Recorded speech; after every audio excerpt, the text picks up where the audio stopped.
Selamat siang kepada semua investor, peserta proyek, semua yang tertarik dengan bidang ini, semua penonton, selamat siang. Jadi, saya kira mengantisipasi pertanyaan, saya akan mulai langsung dengan kesimpulan penyelesaian pembangunan yang disebut ZOAS.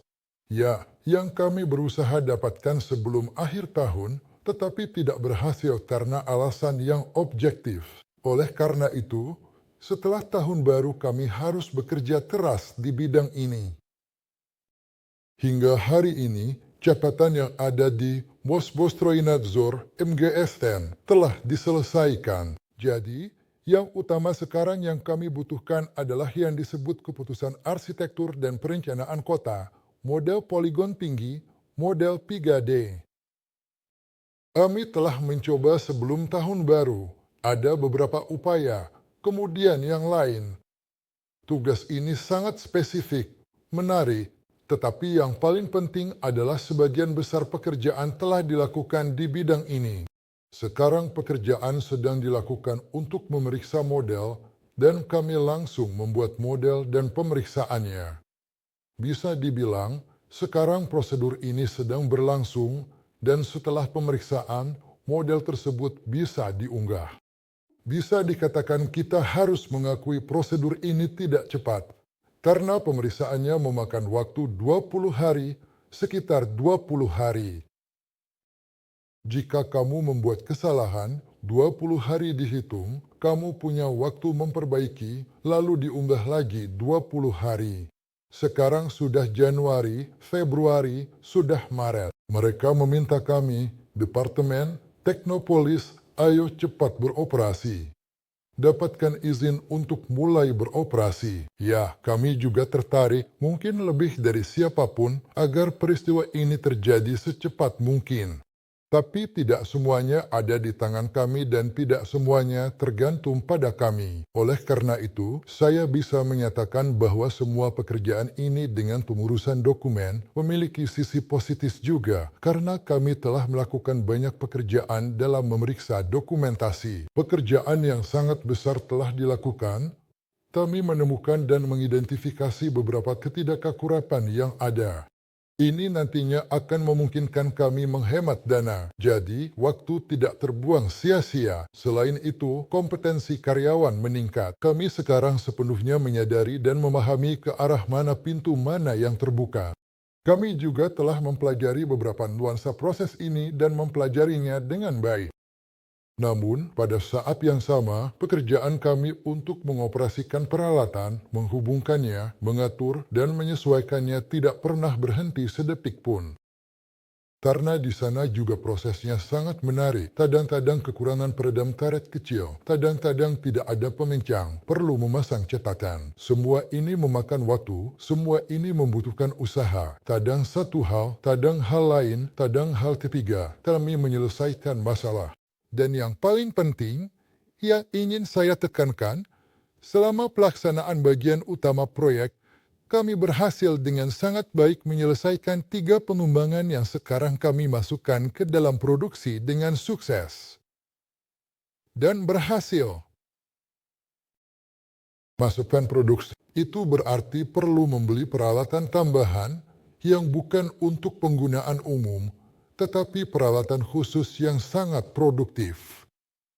Memungkinkan pembuatan komponen partisipasi manusia minimal dan biaya produksi minimal. Dan ketika kami menghitung biaya produksi dari pembuatan komponen tertentu, ya, sebagian besar komponen untuk produk ini, biayanya tidak melebihi biaya produksi di Tiongkok. Dan terutama ditentukan oleh biaya, perbedaan biaya bahan di sana dan di sini. Namun jika di sini ditambahkan logistik, maka pada dasarnya cukup kompetitif. Dan di obrolan nomor 1, saya membagikan tautan yang diberikan oleh Victor Aristov kepada saya tentang pesaing terdekat kita, mesin untuk quadcopter, kendaraan tanpa awak, penerbangan 40 kW. Ingin saya tekankan bahwa mesin ini adalah pesaing terdekat kita dan dioperasikan dengan tegangan 800 volt. Di quadcopter kita, tegangannya 106. Namun, menggunakan tegangan demikian karena baterai terpusat dan harus mengalirkan arus ke mesin, jadi jika menurunkan tegangan massa kabel akan sangat besar. Sedangkan kita menggunakan solusi monoblok di mana baterai, pengontrol, dan mesin berada dalam satu blok. Dengan demikian, panjang konduktor dapat diminimalkan dan tegangan juga dapat dijaga tetap rendah. Perlu diperhatikan harga mesin ini yang dijual lebih dari 23.000 euro. Nah, itu termasuk dengan pengontrol dan semuanya. Kami berpikir bahwa kita harus memproduksi komponen untuk hafal, papan sirkuit atau produk semacam itu. Karena kami menerima tawaran untuk memproduksi jenis produk komersial tertentu dan kami harus memproduksinya. Kenapa? Karena proses pengembangan baru memerlukan waktu yang lama. Karena ketika kita meluncurkan batch pertama ke pasar, kita menunggu reaksi terhadapnya. Kami saat ini meluncurkan produk yang beragam, yang tidak berada dalam satu segmen pasar dan ditujukan untuk memenuhi berbagai kebutuhan dan keperluan yang berbeda-beda dan unik. Karena gerinda dan penggerak, saya tidak salah bicara, penggerak bagi kendaraan tanpa awak. Mereka berada di bidang yang berbeda. Kenapa saya bicara penggerak? Karena kami berencana memproduksi tidak hanya mesin, tetapi juga pengontrol. Dan ada keyakinan besar bahwa set seperti ini akan lebih diminati daripada mesin terpisah, pengontrol terpisah. Berbeda dengan pengontrol Cina, pengontrol kami dirancang untuk bekerja dengan mesin tanpa encoder yang secara signifikan meningkatkan keandalan seluruh sistem, tetapi juga mengurangi biaya produksi. Ini berkat produk perangkat lunak yang juga dikembangkan di perusahaan Sofelmas. Untuk memproduksi semua ini, selain mesin, diperlukan sejumlah peralatan. Sebagian besar peralatan telah dibuat. Beberapa sampel akan siap pada saat kami meluncurkan peralatan. Saya katakan bahwa kami tidak membuang waktu dengan sia-sia. Kami tidak duduk diam dan menunggu untuk mendapatkan persetujuan bertahap tentang penyelesaian konstruksi, izin untuk mulai beroperasi, dan kemudian memulai prosesnya. Tidak, kami melakukan semua ini secara paralel. Karena tujuannya adalah untuk memulai produksi massal dan peluncuran produk pada tahun 2025. Pertama-tama, saya percaya bahwa kami akan menawarkan 3 model gerinda sudut untuk peluncuran. Ada alasan kuat untuk percaya demikian dan kemudian mesin. Karena pada mesin, atau lebih tepatnya, penggerak, periode pembuatan peralatan tidak terlalu lama, tetapi signifikan, dan yang paling penting itu dipesan paling akhir. Meskipun memang itu yang direncanakan. Dan sekarang, masalah yang kami hadapi dengan pemendali dari Tiongkok sangat menghambat sedikit pekerjaan kami pada drone quadcopter. Karena pada model tersebut kami bekerja dengan sangat baik, memperoleh banyak kompetensi dan pengalaman. Ini memungkinkan kami untuk membuat model baru, Motilec konsep berbeda dari sebelumnya. Karena keunggulan utamanya adalah mudah dibongkar, modular, modul daya dapat dipisahkan, dipasang, diisi daya, diganti. Dan yang lebih menarik lagi, quadcopter ini dapat berfungsi sebagai unit daya untuk model yang lebih besar. Bayangkan sebuah rangka di mana Motilec kami dipasang. 4 Motilec, jika daya angkutnya 250 kg, daya angkutnya sudah mencapai 1 ton. Nah, mungkin menarik, terutama bagi para pembangun untuk mengangkat beban di daerah pegunungan, menurunkan, membangun. Nah, di banyak tempat bisa digunakan. Pejabat sering mengunjungi kami. Mereka salah menafsirkan proyek, mengira kami hanya produksi. Kemudian Anda menjelaskan ketika mereka membaca judul proyek ada pengaturan produksi. Pekerjaan yang lebih spesifik dimulai. Mereka tetap mengunjungi, melihat. Reaksinya menarik. Dan harus dikatakan bahwa kami melalui tahap-tahap tertentu. Dimulai dengan pembangunan, kemudian penyediaan energi, kemudian dilengkapi dengan peralatan teknik mesin umum, mesin bubut, mesin fries, kemudian yang khusus. Dan pada tahap ini, perhatian yang signifikan diberikan pada peralatan pengukuran dan kontrol. Secara khusus, kami telah mengoperasikan instalasi analisis spektral komposisi kimia. Apa itu instalasi? Sampel material berbasis besi, tembaga, aluminium diambil, busur dinyalakan sebentar, spektrum diambil, dan berdasarkan itu, komposisi kimia dievaluasi. Mengapa ini diperlukan? Agar kita dapat memahami dengan jelas bahwa kita menerima material dengan kualitas yang sesuai. Mereka yang terlibat dalam produksi, terutama produksi massal, sangat menyadari dengan baik sekali biaya yang ditimbulkan oleh pengiriman bahan baku yang tidak berkualitas. Kerugian ini sangat besar. Bayangkan, Anda menerima 20-30 ton material, Anda memprosesnya, dan hasil produknya tidak memadai. Mulailah menyelidiki, tampaknya baja tidak sesuai. Ini melibatkan tenaga kerja dan alat, kerugian yang sangat besar. Untuk mencegah hal ini, lebih baik mengeluarkan biaya untuk peralatan.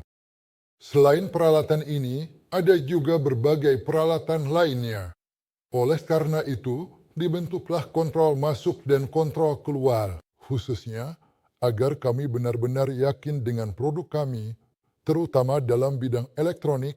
Saat ini kami menunggu pengiriman ruang iklim yang memungkinkan mencapai suhu minus 70 sampai plus 150 dengan kelembaban hingga 98%.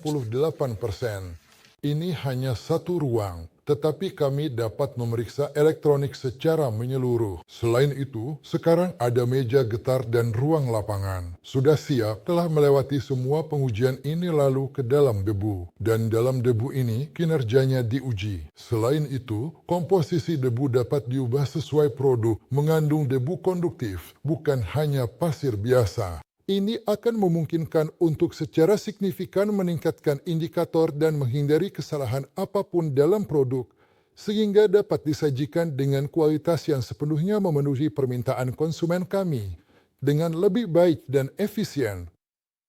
Saya berharap bahwa setiap hari saat produksi USM dan penggerak dimulai, kita semakin mendekat. Dan tugas utama tahun 2025 adalah peluncuran produksi massal. Selain itu, kami saat ini sedang menyiapkan peraturan tentang manajemen kualitas yang disebut manajemen kualitas yang menjelaskan semua tahap dari pengembangan hingga layanan purna jual dan daur ulang.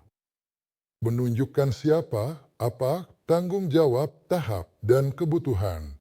Mengatur kegiatan ini di seluruh perusahaan kami, dan mengingat bahwa kami secara bertahap beralih dari konstruksi ke produksi sejak awal tahun, ada pekerjaan serius yang dilakukan untuk menyusun pekerjaan perusahaan, membagi tugas fungsional karyawan, dan menata urutan. Karena pekerjaan konstruksi dan ketika kita semua adalah serba bisa, dan kegiatan produksi sangat berbeda baik dalam hal disiplin maupun pembagian tugas fungsional setiap orang. Dan tentu saja, ini menuntut persyaratan tertentu dari masing-masing dari kita. Nah, secara singkat bisa dikatakan apa yang terjadi selama ini. Saya yakin akan ada klip video dari peristiwa terbaru. Sekarang anak-anak berkumpul, mereka datang, mengumpulkan dan akan menyiapkan robot pengelasan. Untuk apa itu diperlukan? Untuk mengelas rangka, untuk memulai, untuk quadcopter. Juga telah memulai penggunaan pemotong pipa yang memungkinkan untuk meringankan balok secara signifikan karena pipa persegi panjang dipotong menjadi segitiga dan diringankan seperti rangka jembatan. Nah, hasilnya adalah konstruksi ruang yang lebih ringan. Nah, ini memungkinkan untuk meningkatkan daya angkut, dan yang paling penting, meningkatkan jarak terbang quadcopter dan sebagainya. Itu semua singkat. Anak-anak akan membuat video yang sesuai, mengunggah semuanya. Anda akan melihatnya. Semoga suka. Transformasi ke LLC dan pencatatan saham. Berapa lama antara peristiwa ini? Mungkinkah menjalankannya paralel? Kami akan melakukan reorganisasi dari LLC menjadi JSC. Tetapi untuk itu kita harus mendapatkan sertifikat penyelesaian konstruksi. 1. Kedua, mendapatkan izin operasional. 2. Membeli tanah. 3. Melakukan penilaian aset material dan non-material. 4. Dengan cara yang tepat dan efisien serta terstruktur. Setelah itu, kita bisa mulai membentuk modal dasar sebenarnya dan memulai proses reorganisasi karena tahap-tahap ini harus kita lakukan. Kita tidak akan bersumpah karena mendapatkan sertifikat penyelesaian konstruksi ternyata menjadi tugas yang tampak jelas dan mudah pada pandangan pertama. Namun, tambahan dan perubahan yang mulai berlaku sejak awal tahun ini ditambah dengan semua hal lainnya, kompleksitas yang tinggi, dan pada dasarnya kami bahkan tidak menyangka bahwa kami harus mengubah solusi arsitektur dan tata kota saja sebenarnya. Pekerjaan ini bisa dibilang tidak direncanakan. Nah, bahwa kita dibebani dengan pekerjaan ini bisa diprediksi jika kita memiliki kompetensi untuk menyelesaikan beberapa proyek setiap tahun dan mengetahui semua seluk-beluknya dari dalam. Atau setidaknya beberapa kali melaluinya dan memahami bahwa ini bisa digunakan sebagai alat, mungkin sebagai kombinasi keadaan, berbagai keadaan. Tetapi poligon tinggi ini sebenarnya menciptakan beban tambahan tidak hanya bagi kita. Jangan berpikir bahwa kita ini unik atau semacamnya, dan kita tidak menghadapi protes. Tidak, ini adalah praktik umum. Ini mempengaruhi semua orang yang berada di tahap ini. Saya tidak memiliki sesuatu yang unik, tetapi fakta kami tidak menebak, tidak meramalkan kemungkinan perkembangan situasi seperti ini. Itu memang terjadi. Hindari spekulasi, berdasarkan tradisi kita, bahas yang terjadi dan dicapai. Kapan akan ada penawaran saham? Sebutkan bulan kira-kira dan dalam mata uang apa dividen akan dibayarkan. Kami akan melakukan transformasi reorganisasi dari LLC menjadi JSC. Perusahaan Sovelmas menerima pendapatan dalam mata uang nasional Rusia, rubel, dan dividen akan dihitung dalam rubel. Selanjutnya, mereka dapat dikonversi ke jenis mata uang lain sesuai dengan kurs, tetapi itu adalah prosedur terpisah yang terkait dengan pembayaran kepada pemegang saham asing. Dmitry Alexandrovich, harga gerinda dihitung untuk dijual, uang yang harus disiapkan. Lihat, kami membuat 3 jenis USM, yaitu 2100, 2300, 2500. Jadi, mereka akan berada dalam kategori harga yang berbeda. Tapi untuk menghitung sekarang, ya, perhitungan estimasi sudah dilakukan. Namun, biaya produksi dengan setiap unit peralatan yang datang, proyek pada biaya produksi turun 1 tingkat. Oleh karena itu, biaya produksi akhir akan diketahui dengan lebih rinci dan terperinci ketika semua mesin dan peralatan yang direncanakan dan diperlukan tiba di lokasi. Saat itulah kita akan menghitung secara final. Nah, biaya produksi tentu saja bisa saya ceritakan dalam percakapan pribadi, tetapi tidak akan saya ceritakan secara terbuka. Namun, bagaimanapun juga, ini akan memungkinkan kita untuk menentukan harga jual. Harga tersebut akan berlaku untuk pengiriman eceran, skema dealer, dan pengiriman grosir. Dengan demikian, harganya akan sebanding dengan produk serupa yang diproduksi oleh perusahaan lain dan dengan teknologi lain seperti BLDC atau Bosch pada 300 Hz dengan kotak ini, tetapi mereka akan mengatakan harganya 270, meskipun BLDC berharga antara 27 hingga 49 ribu. Oleh karena itu, agar kami cukup kompetitif, tentu saja harga eceran produk kami akan lebih rendah. Berikan insentif mengambil cicilan lagi. Insentif harus dinilai dengan tepat. Pada dasarnya, kondisi proyek. Karena jika kita melihat dari mana semuanya dimulai, Tidak ada yang membicarakan hal-hal yang kita bicarakan sekarang.